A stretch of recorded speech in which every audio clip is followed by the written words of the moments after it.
ungdomsstevna. Vi får bara börja vid Tvemsankon, eller en sang faktiskt först. Till välkomna att resa dig och stämma vi.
Mattias och börja. Vi börjar.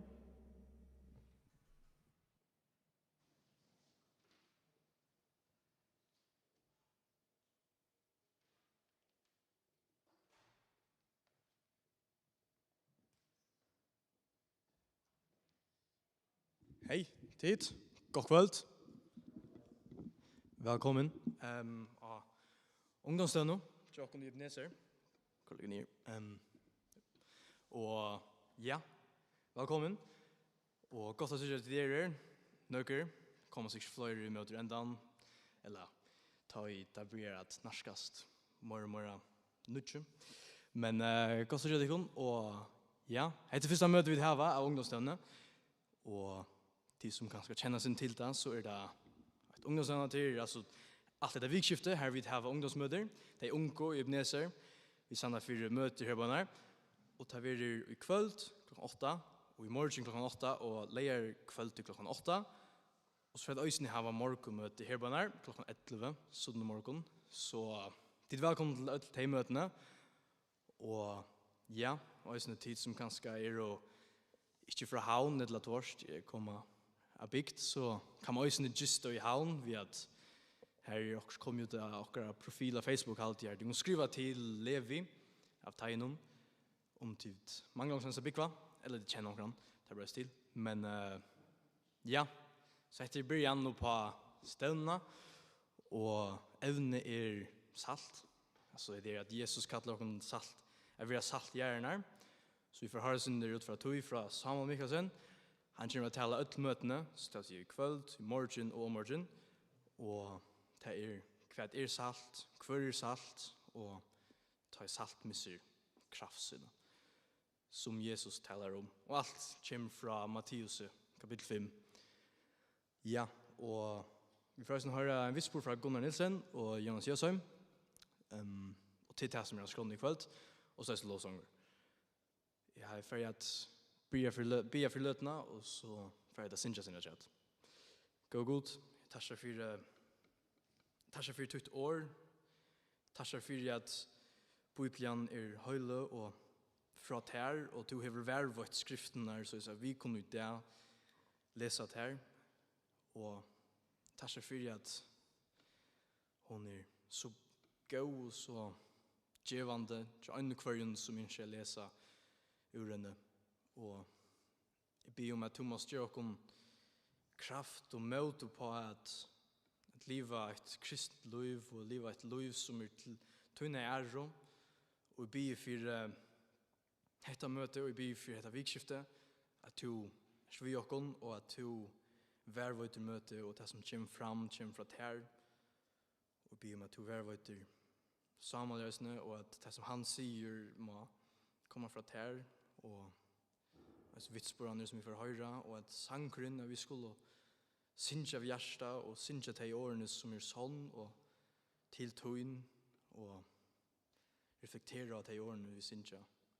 Og be om her nægar som ikke kjenner til, som ikke frelstor, som ikke tror på til, som ikke lagt sitt alt til, at de må komme til tøyn i kvöld som skjøtast. Og ja, jeg be for alt herre og oss to, vi okken i kvöld. Tøyn navnet, amen. Ja, så får det synja synder, og så får vitsporene vi reisende. Om det.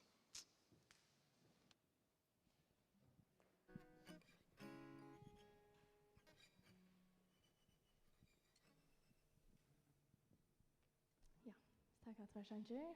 Vi får ha en vitspor fra Jonas.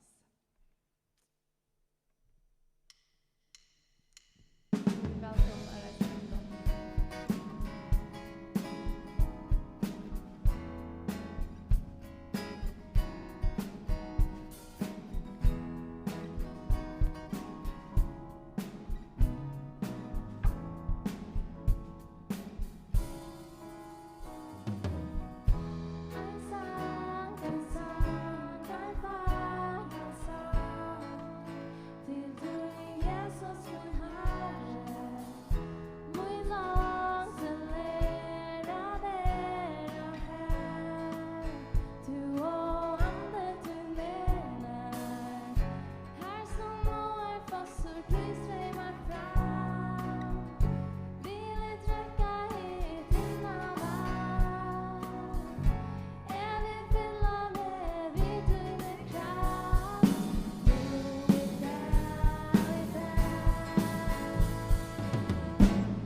til Dørastasjon.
Jonas.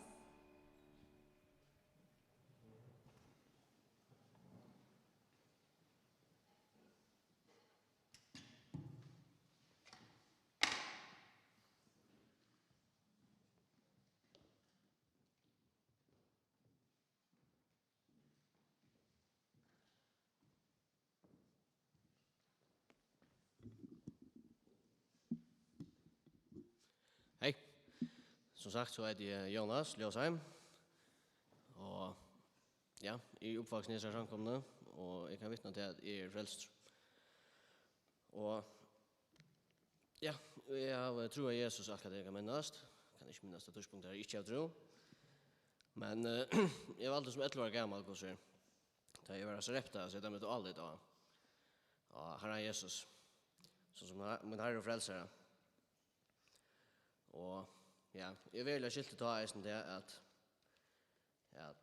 som Rombrav tror nei, jeg glemmer alt, men det tror jeg eller 6 tror jeg.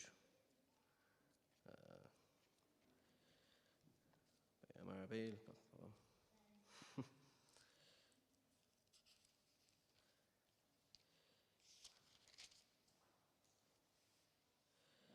Ja, til lønnen synden djevor i deg. Men når jeg gav av gods, ævetlo i Kristi Jesu, Herre okkara. Skulle det være nekker som ikke er hebene, som ikke er frelstor, så er det fyrre heltene som versen og bergaldan for det, som sier, til lønnen i synden djevor deg. Det er ikke bare at dødja, en likamlig deg, men en evig deg. av ett bort fra gode i sted som Bibelen kallar for helvete, eller eisen vi omtaler som eldkjekver. Men evangeliet er til at Herren Jesus kom nere i her til okkara, og levde et perfekt liv, synda fruer, og til endans gav sitt liv for tid og med, så vi kunne ha evet liv. Og jeg sett den helten av så versen gamla galdande som sier til lønnen synden giver er deie, men nøye gav av gods er evet liv i Kristi Jesu Herre okkara. Og ja, et vers som damer øyla velleisne, som stender i Filippe Braun 4, vers 4, og til tjej, som sier, gledest i Herren, alltid. Att du sier gledest. Milda syndetykkar var ödla människan konnet, Herren er. Styr omgå 4, när lät ju ödlen till, som det inskja, komma framför god, och i avkallan och bön vid hög. Så ska frigjør gods, som styr upp om allt vid, verva det görst och hugsan tykkara, Kristi Jesus. Og jeg halte at det er så øyla godt, ofta kan man ganske være sin målfadlen, men det stender vi båsåtte gledest. Altså, vi er glæver. Og jeg halte det øyla godt, at det minner meg at hvordan jeg, altså, at jeg burde være glæver til jeg har, finnes jeg av et liv, da jeg egentlig slett ikke har oppe på det. Og jeg oppe faktisk, oppe på det, er vi en dag, vi er borste fra god i alle ræver. Men han valgte att ge oss liv så vi kunde vara sen vi honom. Tacka domen. Och det här är vi så fri vi. Och det säger jag sin stor gång för lät i ödlen testet inte komma fram för god. Jag kallar honom bönetök. Så ska frigjör gods som står upp om allt vid värveda görs det också antäckare. Frigjör gods. Ja, till några som inte kan sätta sig åra. Och jag har alltid kurser reisning att det är ett ja, vi har jo fri ved god, til ikke ofrir med meg og god langt. Til jeg har valgt å sette mitt alle dag. Herren Jesus Kristus som Herre og frelsere. Og det mest ikke til at jeg kan ha fri i løven og alt er godt, og jeg danser råsen, men til at jeg har fri ved god. Og så kan jeg faktisk alltid være lukket meg. Og tog kan gjøre det så gode meninger, at vi til at man sier gledest i Herren. Alltid sier gledest. Så skulle det være noen her inne som ikke frelster, så vil jeg stedelig ha det til at vendet ting vi innsøker sannleggen som er til at en ikke i Kristus, så gonger leien mot fortaping. Så sett til alle deg Jesus, trykker han som til den herre og frelsere, så skal du være frelster. Amen.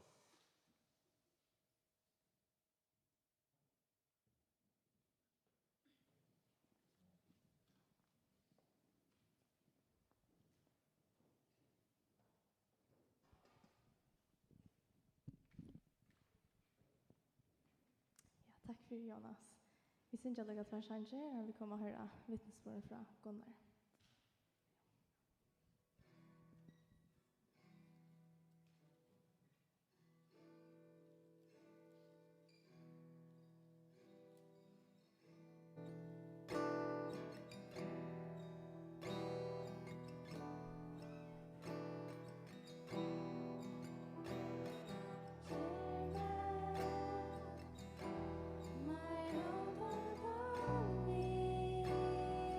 My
Hei, godt kveld, og godt at vi er her i Middeldekon, og så ikke at det er en fjall som kom inn etter første møte av ungdomssamfunnsstevne.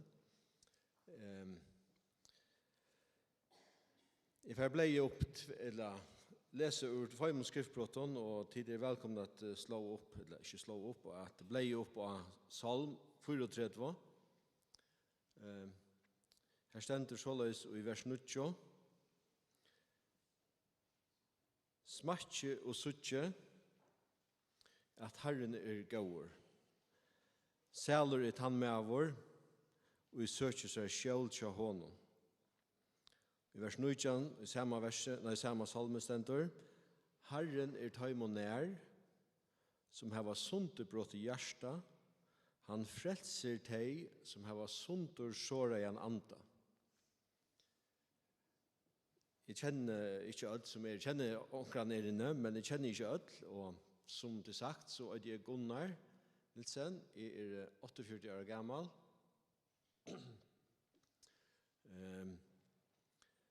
Og min vittnesbord er han at, som det stender her, smatch og sutt at Herren er gauer. Herren er sannlig gauer. Det er iver 30 år siden jeg ble frelst. Jeg vet ikke hvordan gammal eller gammalt verst som er inne her, men tid er ødel og en aldri her og i nekvar større avgjør skulle tekast. Således var det også enn for kjem her. Jeg var tikkere aldre, cirka. Jeg er oppvaksen i Kvøyvik, så er jeg en bygdadronger. Du sier oi. Og jeg har en fantastisk barndom. I Kvøyvik så det ganske sikkert det er øyelig godt at vekse opp i. Her er en A, her er en vik, her er fjøll, her er alt som en dronger har bruk for. Og således var livet som er. Vi har det ordentlig godt. Vi elsker i fotball. Familien kommer har en egen fotballtur i familien som er ur Fuglafire, så det var alltid fotballtur, og det gjør de i Øsne Kvøyvik, men her var ikke fotballslig. Så da jeg ble en 90 år gammel til her løy, så ville jeg slippe at spille fotball. Og det var tilvilt, så kom jeg til Havnar, og tog buss hver jeg fer. Det var en tvær fra vikene fyrstene. Kortet tjøkken 8 veien til en tunnelen i Kalbaksbotne vær. Og det gjør det, og jeg elsker det. Jeg var i havn, gusser trodde fra vikene, og i Gundadale, og det var ordentlig godt. Og så da jeg var i Kvøyvik, så rådet i vikene og hadde ordentlig godt i Kvøyvik. Jeg er ikke oppvaksen i denne samkommet. Jeg har en gammel barndom. Jeg har vært i sundagsskola, og jeg har også vært til skauter her i Ångte, man får i kyrkje og så rett. Men Bibelen og det som akkurat ikke kjenner veldig vel at man går i sundagsskola, man driver møte, det kjente jeg ikke til. Men som jeg vekste til, og jeg kom i framhaldsstalt og ble, så skal jeg velge. Dette var i Kreppen. Jeg er oppvaksen her, og jeg er livet i Falkaskolen, så er han ikke arbeid til nærmere. Så det var nok så naturligt at man får videre i skolen. Jeg får i handskolen. Det som er der glaser, på en søgene av glaser, det reier bygningen her. Det har vært i 94. Om så må tog,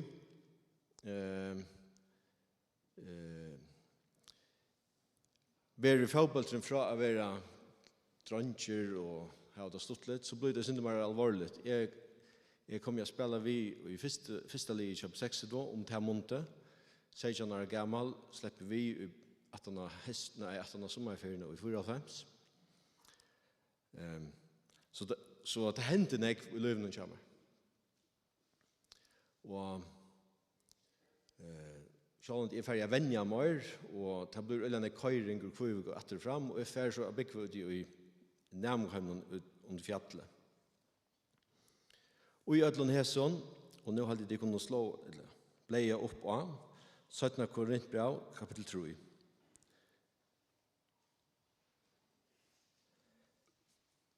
Her leser vi i øronverset. Tid er og brev okkara. Skriva inn og gjørstå okkara. Kjent og lyse av ødlån mennesker. Vi til at det skilja sast at tid er og brev Kristus er, våre til vi okkon, skriva ikkje vi bletje, men vi anta hins livande gods, ikkje av støyntalvå, men av kjøttalvor hjertans. Etter det synder vi travet her som evne er i hessa vi, jeg får ikke ta seg om salt gjerne, men jeg halte etter området, tog at fra tog jeg begynte å spille i 60 som 8-9 år gammel, får jeg også viner i havnene og i sånn som spiller her. Og i jøkkenen til så tid har jeg også haft viner og omkring voksne fra hverandre, men tid kjenner vel til hva viner. Så løs gjør de også.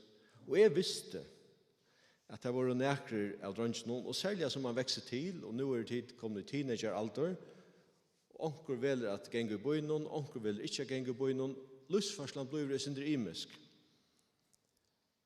Og såleis ekla de og såleis les øysene mine viner, som tid leser tikkara viner. Tøy min avhøytan tikkon, tikkara loiv, og kjenner du Jesus, så han vittnesbordet som to finnes i hjärsta og i hele andan, han ikke lyga gildt. Jesus har frelst det og plasseret det her som to erst til at to erst til brevet. Og så les var det i munnen løyve. Jeg har sett, og jeg visste akkurat hver drønnsene var.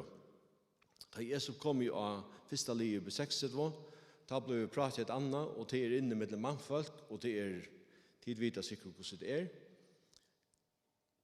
Takk gode for at det var øyne menn av tøylinon, som ikke låt og gømt som vittnesbord. Så jeg sa ta øyne at menn valgte at liva sammen med Jesus. Det gjør et inntrykk av meg. I 95, dette var så 94, og jeg flyttet som jeg sier, så flyttet jeg. Og i 94, det var første år jeg lykket som var vi i Ødlund oppstart og Ødlund av første linjen. Og da kom noen nye spillere til, og nye venner, og alt det her. Og det hendte meg, fordi at jeg skal stande av ekne bøynen, selv om jeg ikke i skolen. Så det er for en ekve tanker jeg har hatt, som jeg tykker sikkert, hva skulle jeg gjøre, hva skulle jeg alle stinge. En turer til Soria, vi skulle spille mot TP, var satt i øyelig størst inntrykk av meg. Vi var ombord av Smyrle, og så spalte onker Sjaus, onker hette at tidvidda gos der man i udrottet, og man fer ångstene, og det var stort lett. Så var vi denne trutcher, jeg har minnast, og den øyne som jeg visste kjente Jesus. Vi pratet bare, og jeg vet ikke om han sa hvordan jeg lustet. Jeg minnes han fortalte om omvendingssyna, om hvordan han var kommet til trygg, til at han ser henne filmen som kjører nått. Det var fullstendig fremmant for meg. Jeg omgang til hårstråret før. Og jeg minnes vi så til her, og det var et prat om bare kjipen, Smyrle. Og det gikk, jeg vet ikke hvordan det, og så var pratet livet. Men det settes seg mer. Og hvor? Til at han og en eller annen hatt gjørtest brev Kristus til mynta. Og det var ingen i min sal om at hesen maveren, hever han tørv av Jesus, så har vi gudskjør tørv av Jesus. Og jeg kom i synda nei, det stender også i Bibelen at Hellige Anden han skal åpenbære heimen om synd og døm. Og jeg var ikke iva om at jeg var en syndar. Jeg visste ikke hvordan man ble frelst. Og tog brukar god øsne nekv imisk ampo. To erst et ampo om du trustar Jesus Kristus. Til at lusta og være til røyere var brukt. Jeg minnes ikke om det var en vike, eller det var ikke nekker deir at han det var langsta deg i 1995, da spyr en viner, erst du frelst. Ta hei jeg ikke lunsje vi som tanken her, og som naturligt, så det til at vi husker at vi skulle gjøre oss selv. Og det husker jeg i øsene. Gunnar, jeg har omgatt vært en, jeg har sikkert gjort nek skøyv ting, men jeg har ikke vært en, jeg har alltid fyllt lov og regler og alt det der, så det var ok, men det var ingen i min sal at jeg var en synder. Og hvis jeg struttest og strevet, så visste jeg at jeg kunne ikke vinne min egen frels. sin nøy, og til ta og i hugse her at god til øyne kvann som sunde brottnan anda, så skal god øyne frelse øyne hvis du kallar av Jesus Kristus. Og jeg gav mot lov til Jesus ta, og det var til at vi får i jøkken det som stender i Johannes kapittel 3, her i Nicodemus kommer til Jesus, og vi får i jøkken det, og her i Jesus forklarer for Nicodemus at du må være føtter av nødt. Og her i Nicodemus øyne får jeg vite at du så elsker god heimen at han gav sånsen og øynbarna for hvert han og tror han ikke skal fortapast. Og tror han. Jeg vet ikke hva det hendte, anten trygg vi sammen vi året gods, åpenbærer i mine hjärsta til vi trygg. Det brøtte mot liv. Og fra tog det jeg var ingen ive ved i mine sjal om at jeg frelst av Guds større nøye. Og synden datt av, kan man säga, hvis det var lise pøylagrunnsferierna.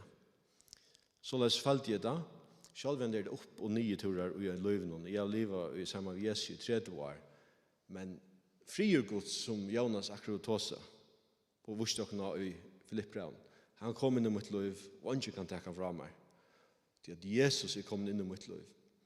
Jeg sier,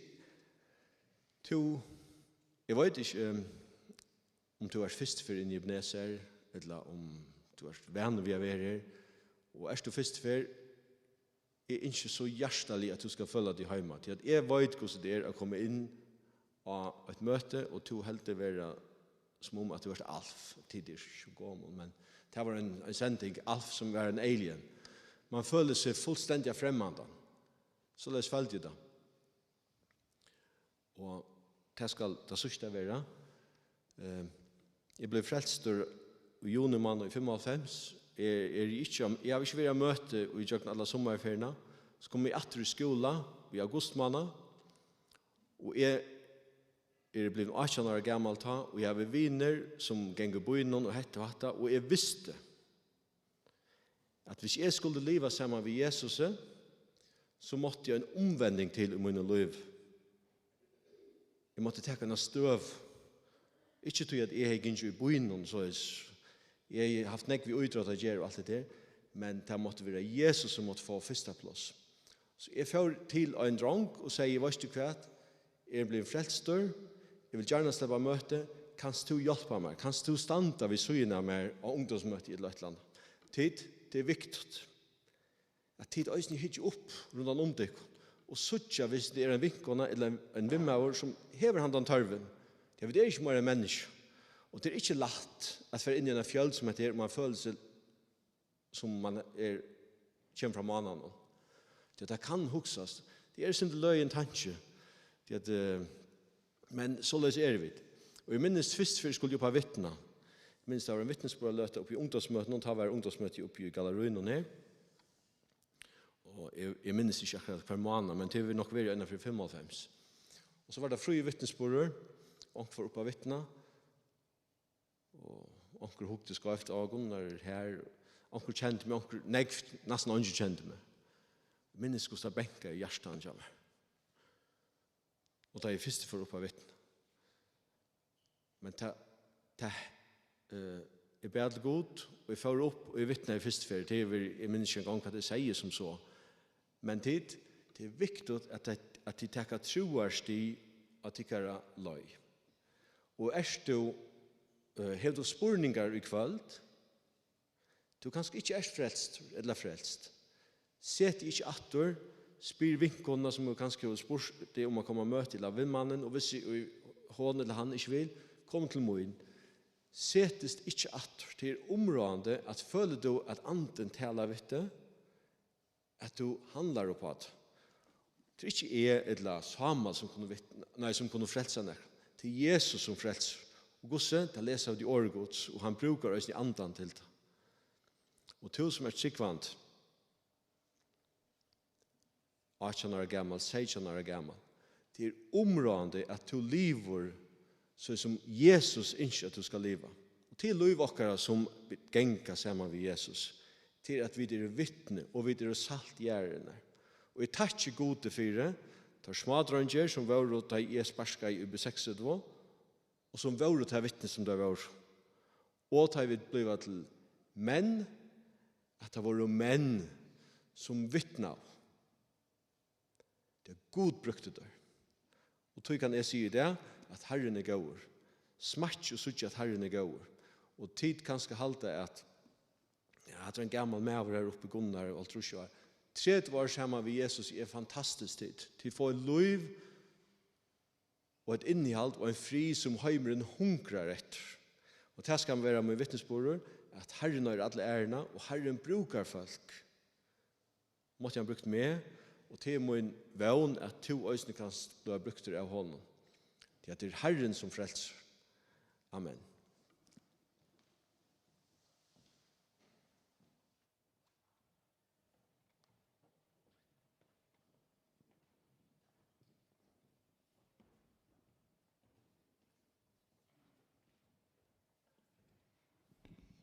Takk for Gunnar. Vi synes jeg lykke tversanger etter rett, og vi kommer høre taler fra sammen.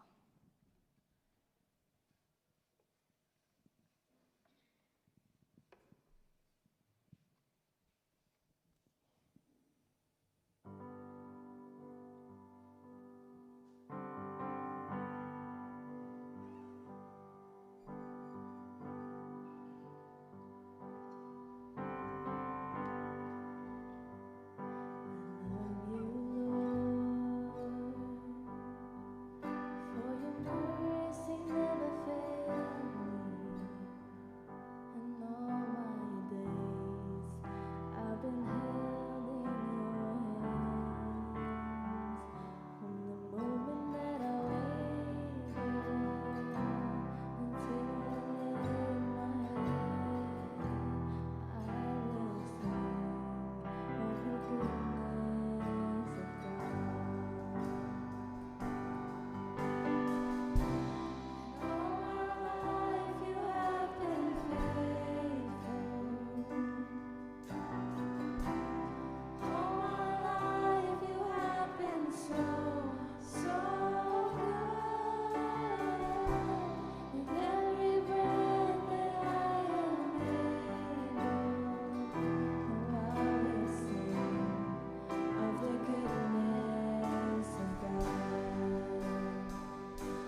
vi vill ta att bönarum rattre till hvis vi lägger för uttrycken horna så till vänster så är det här inne vad gör det.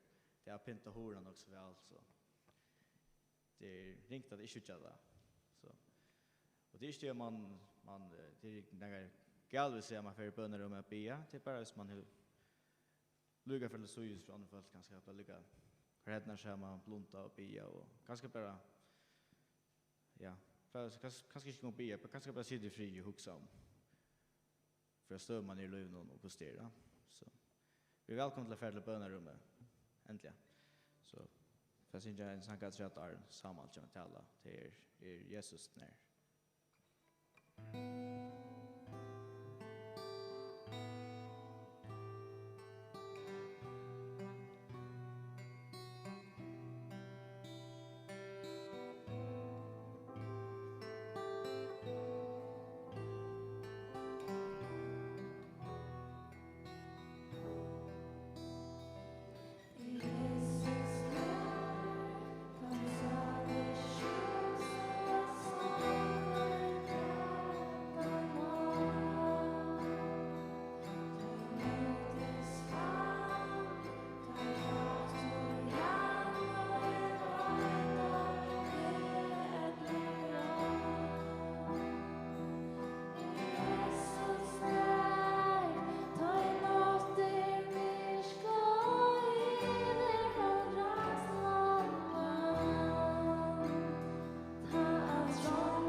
Vasan.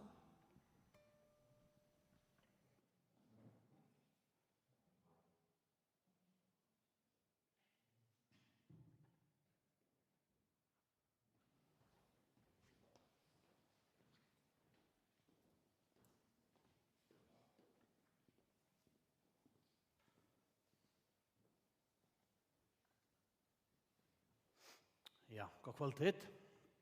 Jeg er veldig glad for at være samvittig, og ikke bare takk oss for denne måløkene, at kunne være samvittig, og jeg sier tro i kveldene, og jeg gleder meg ordentlig, og jeg har bi ordentlig for oss, at det som kommer jeg bære fram, være til sikning og til oppbygging, og nå nevnte Gunnar Øysen etter, at kanskje onker som ikke kjenner Herren Jesus som frelsere, så er det også min bønn for det her, at hun hetta vikskifte kan bodja det for Jesus og tag emot honom som din frelsare og Herre. Det var fantastisk dessa løtene at sunge sammen vittikon, lovsang til Herren, så tusen takk for det, og takk for dessa gode vittnesbordene, Øysten Jonas og Gunnar. Jeg faktisk nå gammal til å vite hvor Alf var. Og nu halde nästan Gunnar Reiberg om hur gammal han var. Tunneller har rörst till da han var unkra. Jag faktisk också en bygdadronker. Jag kommer från största bygd i Färjön till Klagsvik. Og da jeg var unker, da hadde vi faktisk slett ikke bilar, men vi hadde hestavåkner i Klagsvik. Ja? Nei, det passer ikke. Så gammel jeg heller ikke. Men det fantastisk å være her. Og vi da så, her var det evne til saltgjærerne, og det er det som vi fører at ta oss om alle disse tro kveldene. Så jeg sier vi omkring, jeg vant til at ta vid liv og lærerkveld, ta vi vid negativt, at snakke om salt og i tro kveld, men det er fantastisk vers, og er vi for å komme til dette verset, og kveld for å snakke om dette, hva er salt? Og for ikke snakke om at det er rundt kemisk eller så, men i hesten er sammenhengen av det som vi tar frem av 4 åkne kveld.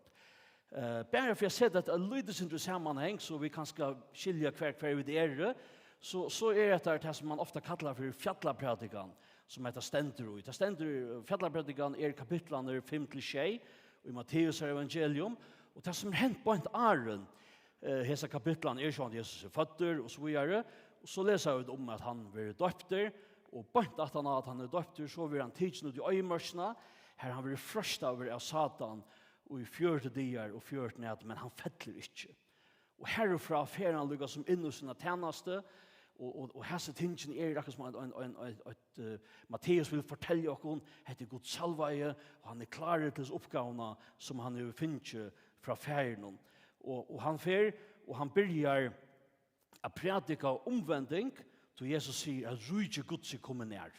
Altså, God er kommet nær, God vidger at det sitt folk, og God for å begynne noe helt nytt og Jesus. Og så at han til så kommer fjalla predikan, og jeg halte også at det var ting som jeg halte Matteus og gjerne vil gjøre vi fjalla predikene, og maten som han bygger sitt evangeliet oppe på, til han vil gjerne fortelle leseren at Jesus er akkurat som en nødger Moses, men i verleggen en bedre Moses. Og kanskje at ikke kjenne Moses, men han var han som var valgt av gode til å løye Israelsfolk ut ur Egyptalandet, at han hadde vært trælehald her i 400 år. Og han løye til ut ur Egyptalandet, han fer lovene til tutsi bøyene, og så framveges fra gode. Og han gjør seg tjenestene, selv om det ofte er nekk motstøve og imot honom. Og her sier Matteus, her Jesus, han er en nødje Moses. Han skal løye folk ut traldomme, men vi kan spørre, traldomme til kvæt, jo traldomme til syndene. Syndene som helder ødlo mennesken først, syndene som helder okken ødlo i traldomme. Jesus er kommet og løye okken ut i tog, og ta gjør han og gjør noe sitt liv. Og fjallapratikan på en eller annen måte skal være en paralleller til at Jesus, han kommer vi noe nødgjom på, og på en helt annen måte enn Moses gjør det. Og det er også viktig til oss at her i hoa, som vi ikke er til sånn 3 kapitlen. Og bare for at alle som har kunnet bøyde det synder opp, så er versene fra 3-12, man kan si at her viser på en eller annen måte karakteren til oss som er lærersvann av Jesus, eller tjattene virene til oss som er lærersvann av Jesus. Gunnar tog seg så vel om dette at man er et åberbrev, han kunne lese av hvor fyldes vi Jesus og så videre. Ja? Og til synd er den samme tanken, at han til øyre suttest av oss, tar vi høyre Jesus til, og tar vi da bakt okkar knø for hånden, her var gjort han som okkar frelsere, og herre, ja, men så sast av oss, vi er ørvuse enn heimren. Vi skulle ikke lydjast heimren, vi skulle være ørvuse enn heimren, vi skulle være det som god hever kattel oss til. Og så tar seg Jesus om avvarskanna til lærersvann Jesus, og det er veldig som her i verset til oss, i kvöld, og hese neste kvölden ligger, den her ufattelig store avvarskanen, som vi som høyrer Jesus til, som har sett okkar alle, han øye at heva av den heimen, som vi nå ennå for livet i. Og det tria, og det er kanskje en døld som man alltid kan balka i flere smarre parster, til noe som kjenner lærersvann Jesar. Her fer han inn av hvordan livet ser ut, hvordan vi ber oss et, og så videre. Vi får komme inn at her i tingene, sikkert mer leierkveld, og annen kveld, så får jeg ikke etter de første versene fra ørende 3-12. Så at det kanskje hjelper oss når lydet synes å vite hva vi støtt her på en bøyplene, og hva det som får fram æren, og hva for løyklod hever denne fjallabradikan og i evangelien til Matteus. Nå, Jesus vil så bruka denne metaforen, disse myntene. Han sier at tid saltgjerrerne, men misser salt kraftsyna, hvordan skal det at være salt? Det doer ikke langer utan å være kastet ut og trakka nyer av mennesken. Og i kveld får vi særlig at hukse om hese på årene saltgjerrerne. Og Jesus han sier dette visene lærersvøyner, at tid saltgjerrerne. Og han brukar dessa myntene, og det er viktig til oss at huksa østene, at handa mynten, hon har sammen vi myntene som kommer bort at han da Jesus tåsar om at lærersvøynen østene jaus. Så oansett om du var ryker, etla ordla fataker, så brukte du salt. Og du har bruk for jaus. Jesus vil bruka tvær fullkomlige geranslige ting som alle mennesker kjente til, og som alle mennesker visste at dette ordentlig større tutning for livet, for at man kan leve, at man hever salt og man hever jaus. Til at det for å vise av hvordan brøye averskan vi som lærersvann av Jesar øya at heva, tar vi fylltjast ved hånden. Og i sånn neste løtene så fer jeg bare nok så kjøtt at fer i jøknen etleve imiskar matar som man hugsa i salt hei averskan og i tøyene ta Jesus levde og lykka som Aaron øysne. Etter 2 teologer, en av W. Davis og en av Dale Allison som har skrivet en kommentar om Matteus og tar hava løyta bæg i bøyplene, men øysne i tilfeller som utanfor bøyplene, hvordan skilte folk salt, og hvor vel Jesus bruker akkurat disse myndene. Nå, det første til at salt var nødt i samband med offringer. Vi kunne lese til i 3 Mosebok kapittel 2. Og det var offret til Herren, og det som var offret skal salt skal ata, og så videre. Så her ble tanken at man offret seg for god. Og tid Rombrau forteller oss at som kristen så skulle vi bære oss selv fram som livande, høyle og domlig offer for god. God innskjer at vi reglelig kommer framfor han og sier God, her jeg og bruker meg. Det handler ikke alltid sånn om hva det doer, hvordan donaler hvordan gaver i havet. Det handler om at vi tøker. Det handler om at du kvann David vakna, så det første som vi sier, God, her jeg. Bruka mina tunke, bruka min eie, bruka min øyre, bruka mitt likam, bruka min høyla, bruka mina tøy, bruka alt det som jeg har, tøy ikke at offra meg sjølvan til tøy. Og hette er også nødt til at de tingene som kanskje har lige Jesus Jehova, da han har brukt disse myntene, akkurat her videre vi ikke visse. Og til kanskje noen av tingene når Jesus hokser om, andre har han kanskje ikke hokser om. Salt var også nytt som tekjen om en avbrøydelig sottmala. Vi kan lese om det her i 4 Mosebok, kapittel 18 og under 19. Her vil vi tåse om en salt sottmala. Altså det vil si en sottmala som ikke kan brøytas. Det er salt, det spytles det ikke. Det går ikke ut. Så en sottmala som ikke kan brøytas. Og Jesus tåser også om sjølver at en nødje sottmal gjør det vi blå i hans herre. Det Jesus mener vi at han døya krossen, så rann blå hans herre, stender i Bibelen at han renner for synder okkar, for synder og hemsyns, og Jesus snakker også om at vi blå i hans herre, nødje sottmal gjør det. Og øyne at han ting noen, vi Jesus sottmalen, han kan ikke brøytast. Vi er fullkomnende trygg, da vi ser til okkar alda Jesus Kristus, ser til okkar alda han, og det som han gjør det for okkar av Golgata krosset. Det er akkurat som at vi leser også om i Bibelen at maten som god trykker hendt sottmalen til at han innsikler okkon vi høyler andan. Man kunne sagt stemplar okkon vi høyler andan.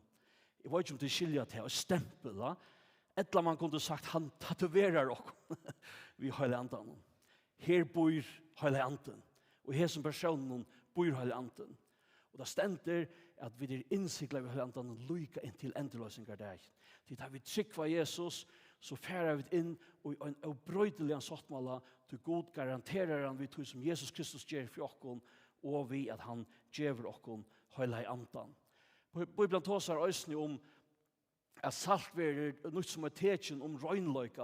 Og i 17. kongabråk leser vi om at Elias profeter kører salt og en hilær eller en A som har vært dolka og det har gjort at nekvar av kvinnen her i Jericho har mist bøttene til seg. Og da han gjør til så blir vattnet rønt og godt og det kan brukast og tanntutningen øysen her, at det er noe vi røgnløyka at gjøre noe som ikke dolka, noe som ekta og skildet og så videre. Hvordan er det at ikke har yngre syskjen? Du kan hånden opp. Ja. Nok så nek, va? Minnes det da mamma og pappa kom i heimbrytta om først før? Ja. Jeg tror på at jeg minnes så vel alt at jeg var ordentlig pikket litt. Spilte noe, ja. Det er noe at du røgnast av som du kan suttje i løven, en nøyføring. Det er så avspilt, det er så avdolka, det er så avskiltet og så videre. Det er så medelig vekkert, og det er noe at du ser meg som øyne ligger i oss her. Så tar vi salt, så vi øyne røgn. Tar vi salt, så skal vi være røgn, og det er noe som gjør oss arvus enn heimeren. Det gjør vi skiljas fra heimeren. Bibelen hon brukar øysene at salt har vært som et kryddarroi. Jobb, han sier i en samtale som han hever hvor man det til som ikke salter ui. Og så sier han vi smakkar etjakvide vel. Jeg vet ikke om Jobb er noe med etjakvide. Men det er tanken salt med utan salt det smakkar av onken. Det er ikke godt. Vi kan kryddarroi av maten for at det skal smakka bedre. Og det er ofta så kan løyve, hvis vi umynda okkur, eller sånn løyve som en mynd av onkel som vi eta, så kan løyve ofta smakka illa. Hvis du er bunden av pornografi, så smakka løyve illa. Hvis du er bunden av rusevnen, så smakka løyve illa. Hvis du er bunden av alkohol, så smakka løyve illa. Hvis du strøyest vi enkjes, så smakka løyve illa. Hvis du føler deg eller ønsam atlan, så smakka løyve illa.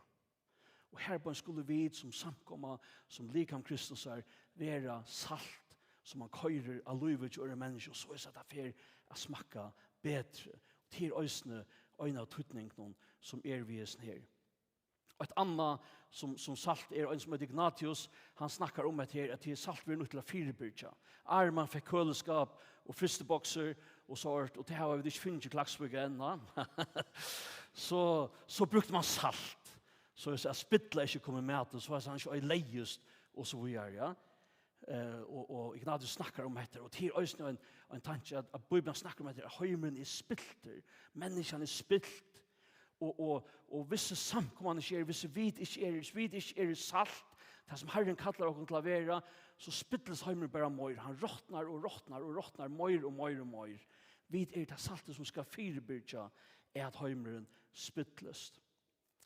En som øyder eldre Plini, han sier en av forsåløys, alle tøyne, såle et sale. Det merker sol og salt. Og han sier at tøytninga myglasta og i løyvnen, det er sol og salt. Og det her er det sin tanken, det at du en lærersvann av Jesus, det at du en som trøster Jesus, det betyr at du har tøytning. Du har tøytning for en heimen. Det har tøytning at du kjennes ved Jesus.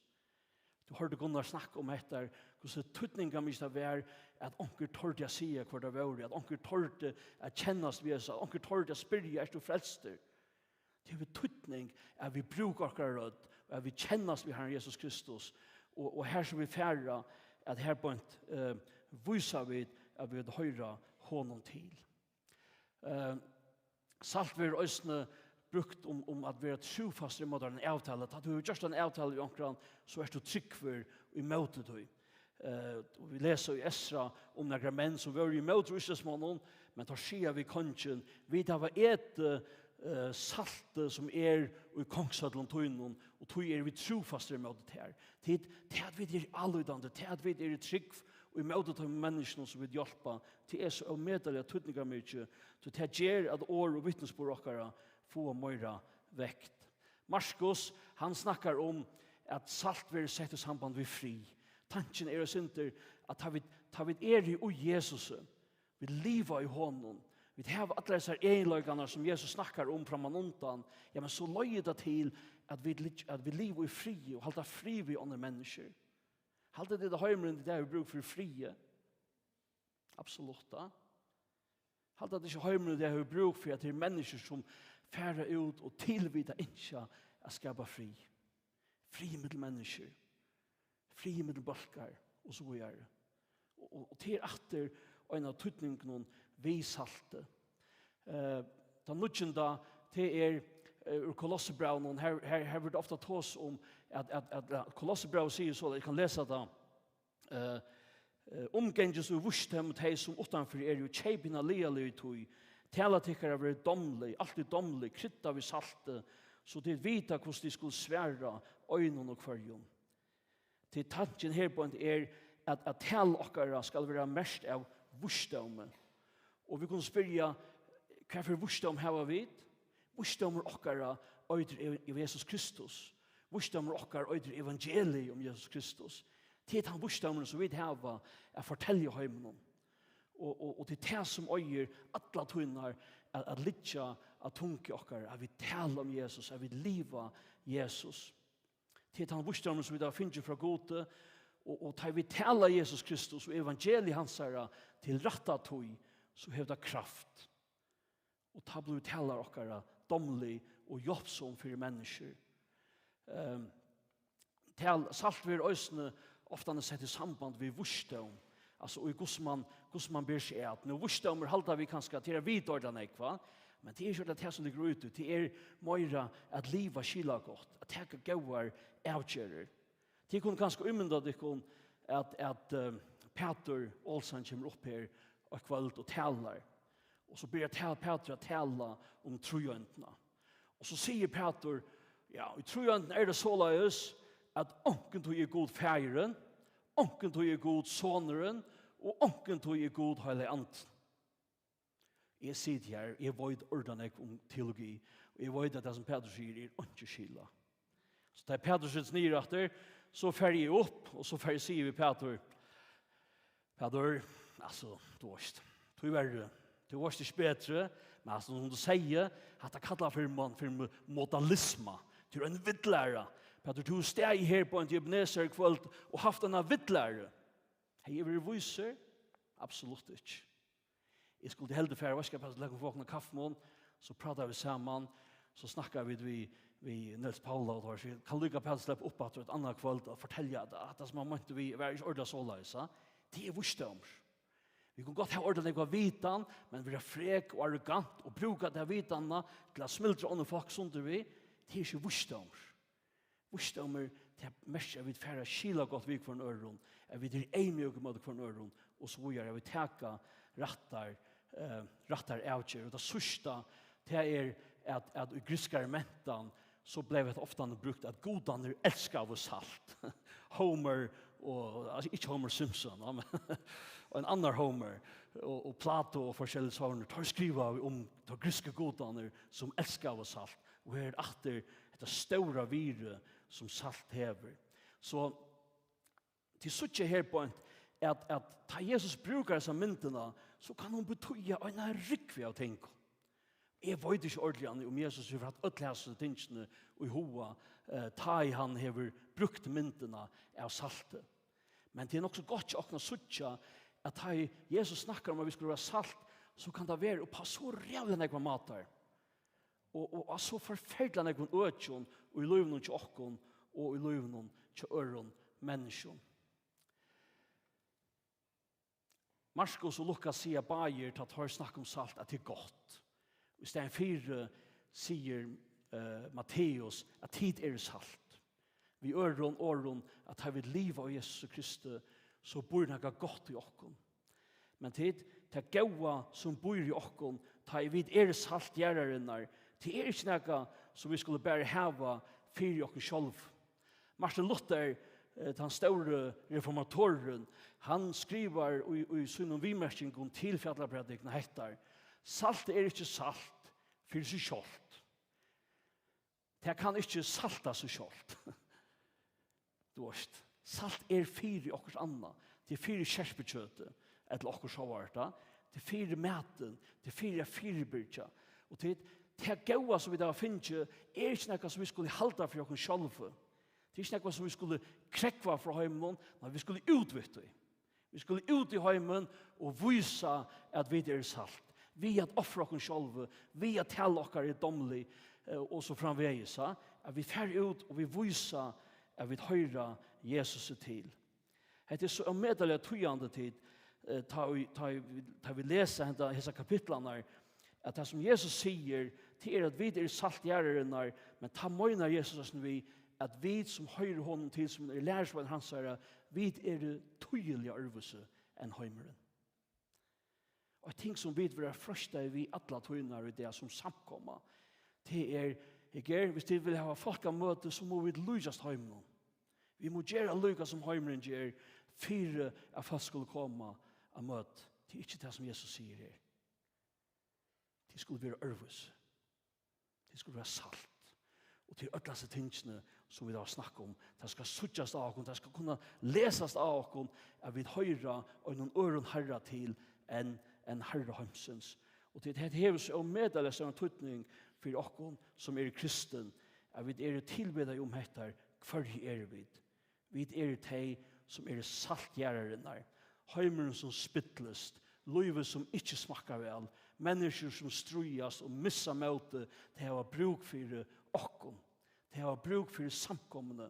Det har bruk for de menneskene som tryggva av Herren Jesus Kristus. Og tid, Bibelen er veldig grøy om dette.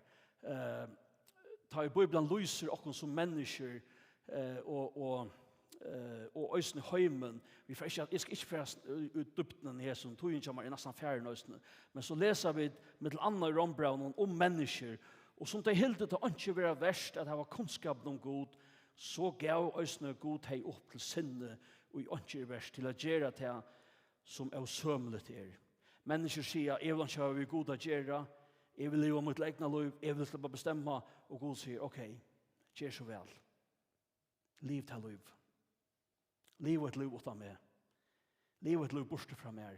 Hvordan ser det liv ut? Han sier som er sømlet er fyllt opp av altsens øratvis, ilske, hevesjuke, ønskapet.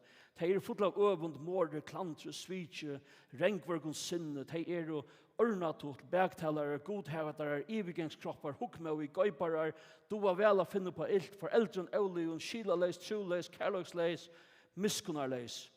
Og tau at de kjenner rettvis av dømgods, at de som slukt gjerra, er deg av seg, gjerra at det korsene ikke best, men halda oss når vi tar imot som gjerra til. Det heter en mynd av en spiltare mannacht, som void hvor god er, men veler at venda god til badge. Vi skulle være til saltet som fyrir ut, og brøyter handa matan av suttja god, og tilværende oppa. Vi leser østene ikke bare om okkur mennesker, men om kjøpskapene av verset, og i Rombraun kapittel 8, og under 19-22, her stender skapningen troar og stundar jo etter åpenbering godsbatna. Skapningen var jo lagter under fafongt, ikke vi vilja søgn, men for hans skuld, som lei han under henne. Og i vevn om at skapningen vi skal være løstre og tralldømme for gongelig løygans til dørderfrasse godsbatna. Vi vet jo at alle skapningen til sammen soffar og hører verster lykka til nå. Her tåsar Peter ikke bare om okkur mennesker, men alt skapande verster. Naturna, djurene, alt skapande verster er blevet lagt under bann av syndene og bojar etter at det skal være sett i fralse. Og det viser okkur at det er sin heimeren han har bruk for okkur. Det er bruk for at vi finner okkur rødt, og vi færre ut, og vi færre bruka til gaver som Herren ikke er vi skulle bruka. Og så skal vi færre enda ved Heson. Heimeren og det, hvordan ser han ut? Hese ting som akkurat løs er at det er noe som bare Bibelen sier, men at det passer slett ikke. Heimen er ikke så spilter, han er ikke så råten. Ta vi hitja, kan så vi krutsk. Bare kruinen mellom Russland og Ukraina er 1 million folk deg. Kruinen mellom Palestina og Israel og Iran her er flere tusen folk deg. Krutsk er rævlet. Herskaper. Mennesker som brestar sammen og fer ytla vik for en øron og så videre. Trælehalt. Det er også et trælehalt. Det er ikke noe som ble avtøyget for noen 100 år så er han sannelig ikke. Det er nekk mennesker i det som er bunden av trælehalt. Særlig innanfor det som man kallar for sexindustrien. Unga jenter som er tikknar og seltar for sex rundt om i heimen. En rikva av unge folk er bunden av tøy. Hungersna i koan og som framvegis. Det er alt gerans koster tid. Og det stafester at menneskene, at heimeren som vi lever i, han er spilter. Han er bruk for saltet. Og så sier jeg, det hatter heimeren, men hvordan vi fargen? Det er ikke så gærlig fargen. Nå, til bedre kunne vi si at det er ikke så gærlig fargen. Til bedre er ordene godt i fargen. Men allikevel er det ting. Og i fjør, når jeg 24 var det 23 kjølner i fargen. Vi kunne si at det gav vi tog i det lagsta tallet siden 2008. Men det er stadig for nekv. 4,3% av føringen som kunne være gifter er avgifter. Velja liv utanfor tjonaband. Selv om God sier at tjonaband er det beste. Det er en grunnsula under en gavn samfunnet. Så er det nekv mennesker som velger derfra. Og det er det haksta som det er nærkrant i hever vært i føringen. Og i 2025 var det 33 fostertøker framdar i føringen som er i skrasetter. Nekv møyna at det er nekv møyre enn det, som også er i Danmark og så videre. Typisk at det er hakst i føringen, så er det jo trusjonen, at det er lagst, så er det 20.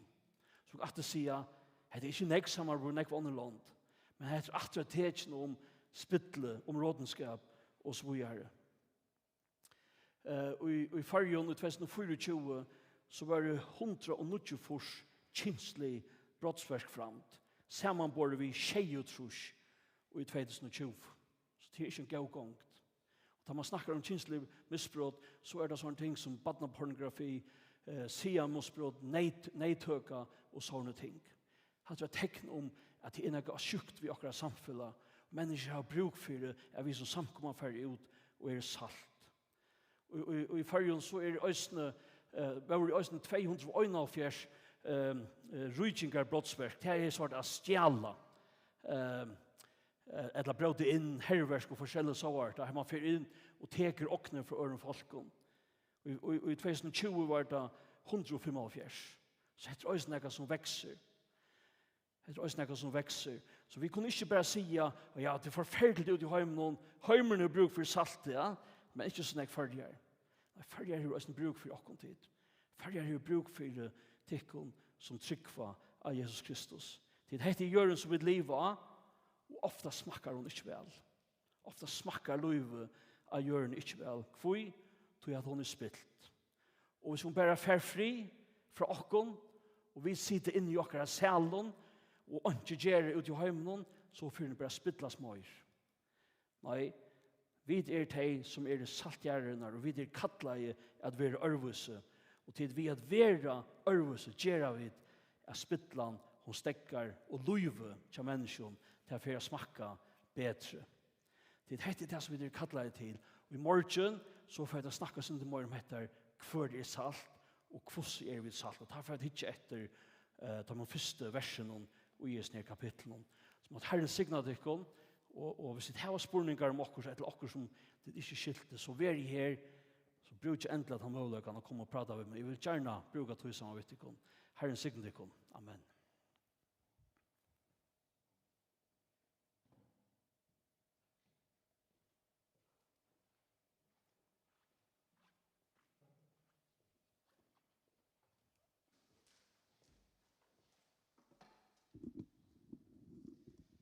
Ja. Takk for det, Samuel. Takk for talene, og vitsporer, Gunnar og Jonas. Ja, nå må jeg komme igjen da. Synder, ja. Nok snakk for mange folk enn Janne. Godt at du det kom. Og ja, til det kanskje finnes ikke et større her. Bøgamerske til krydra, vi okkar tema. Og det er et bøgermester, så det er ganske godt høy. Vi bruker det å ta dit fra å lese i bøyplene. Og hvis det ikke leser i bøyplene, så kan du begynne via Øster bøgermester. Og ja, jeg har noen løsninger. Her er, som du sier, 2 kamera her oppe. Så strøyming er, hvis det ikke lømmes, kan du komme i morgen eller om morgen, så kan du godt strøyme.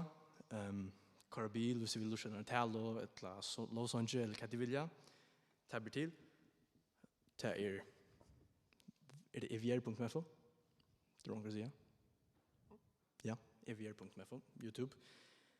Og her er en bønnerom oppe, og til øysen er alt som er gjørst i Svikna, som er bønnerløter om morgenen, klokkan 6, og det er i morgen, som sørste fyr, og jeg skal helt ærlig, jeg er 20 år i Svikna. Men i ferie i morgen, så det er godt hvis jeg for øyne kunne komme. Jeg vet ikke om det er helt til å være i morgen, det pleier det å være, akkurat det var som morgenmedder her, så vi tog noen, mer enn det som man gjørst, brosjur, så det er godt hvis flere kunne komme. Og til å bia for stevnene, nå er det bia, men man kan framhaldende bia. Og for dem som kommer, som ikke kjenner Jesus, at de kunne høre evangeliet og vende vi. Og ja, så vil vi da i morgen etter klokken 8, og resten av jeg vet, det er vikskift. Ja. Det er dårlig, så. Jeg får enda vid bønn, og så vil jeg drekke morgen rundt.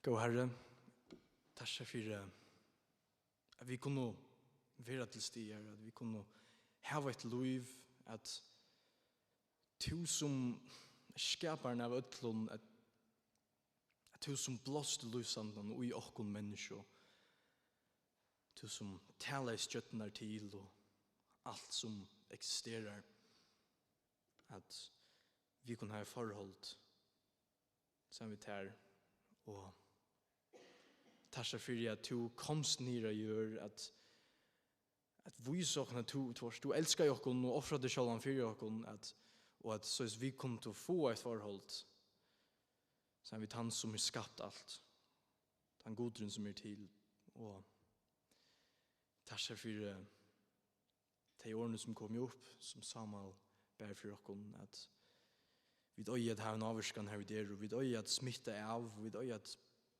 kruttra henne hjørn som er spilt, og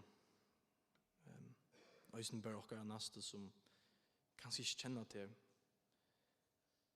hver som helst i der, og jeg byr for det vikskiftet, og byr for at vi må åpne våre hjärsta, så vi må være vilje med å ta det som du hever at gjøre oss, og det som du hever å bo for oss.